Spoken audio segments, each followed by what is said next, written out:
To your point, Krystal, there was a shocking moment from Nancy Pelosi on Anderson Cooper's show on CNN where he asked her 3 times, are you going to endorse Kamala Harris for vice president? And she won't say it. Let's take a listen. Is Vice President Kamala Harris the best running mate for this president?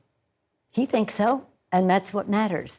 And by the way, do you think so? She's very politically astute. I don't think people give her enough credit. She's, of course, values-based, consistent with the president's values and the rest. And people don't understand, she's politically astute. Why would she be vice president if she were not? But when she was running for attorney general in California, she had 6% in the polls. 6% in the polls.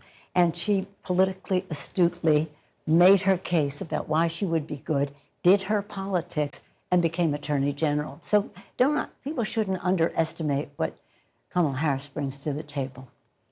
Do you think she is the best running mate, though? She's the vice president of the United States. So when people say to me, well, why isn't she doing this or that? I said, because she's the vice president. That's the job description. You don't do that much. You're a source of strength, inspiration, intellectual resource, and the rest. I think she's represented our country very well at home and abroad. Ooh, all right. There were a lot of layers to that. You don't do that much. True, by the way. Shouldn't be true, but it is true. Wow. I mean, I don't even know what to say about that. I mean, that's one of the most blatant. I mean, she had every opportunity. It was the biggest layup in the world. Like, yeah. What's happening here? She won't endorse it. I mean, we were talking about this before.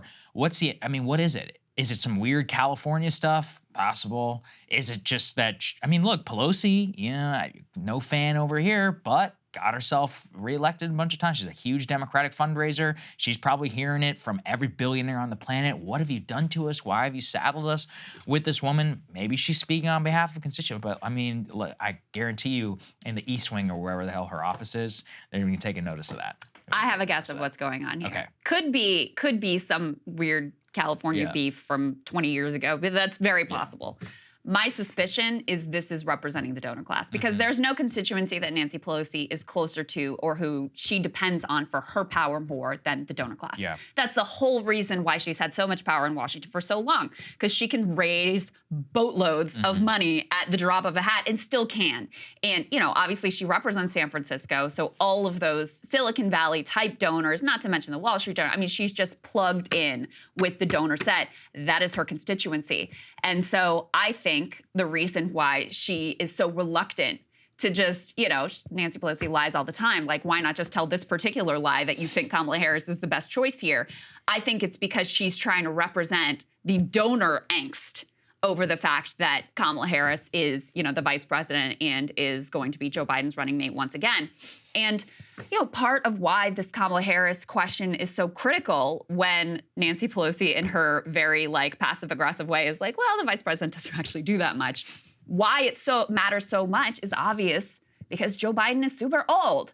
And there is a really uncomfortably high chance that he doesn't make it through another term. Yep. So it stands to reason that people are going to be evaluating that vice presidential selection and, who the number 2 on the ticket is a lot more carefully than they might be if you had someone who was younger and, in the prime of their life. So that's why this question is so critical. And it's really, I can't imagine how Kamala Harris felt watching that. I'm sure she was absolutely apoplectic that Nancy Pelosi, when asked 3 times, cannot bring herself to say, yes, I think Kamala Harris is the best choice for vice president. Yeah, I also don't have a lot of sympathy. She's terrible at her job. People deserve to be called out when they're terrible. I would personally like to see more of this. It's just slavish dedication. People are like, yeah, I don't think so. I think she's bad. And the fact that they're willing to get away with it shows you how little power that she really has. Pelosi, I don't think, will be offering an apology or any of that. But, it's one of those where, if we read it in terms of the donors, which, of course, there's got to be some serious angst about this, well, clearly, there's discussions going on behind the scenes, but what a clip. I still can't get over it. Truly shocking. Yeah, absolutely. Absolutely. And so, part of the backdrop here for the tide polls and the Democratic angst is the fact that the economic reality for Americans is terrible. There's just no 2 ways around it. Over the course of the Biden administration, you have had 2 phenomenon that have been really tragic, honestly, for regular people. One is inflation, and the other is the fact that all the pandemic social safety net programs went away. And so the things that were previously helping people, and get into a little bit more of this in a moment, are gone, leaving them racking up credit card debt and struggling to pay the bills at a time when prices keep going higher and higher. Hey guys, if you like that video, go to breakingpoints.com, become a premium subscriber, and help us build the best independent media organization on the planet. That's right. We're subscriber funded. We're building something new. We want to replace these failing mainstream media organizations. So again, to subscribe, it's breakingpoints.com.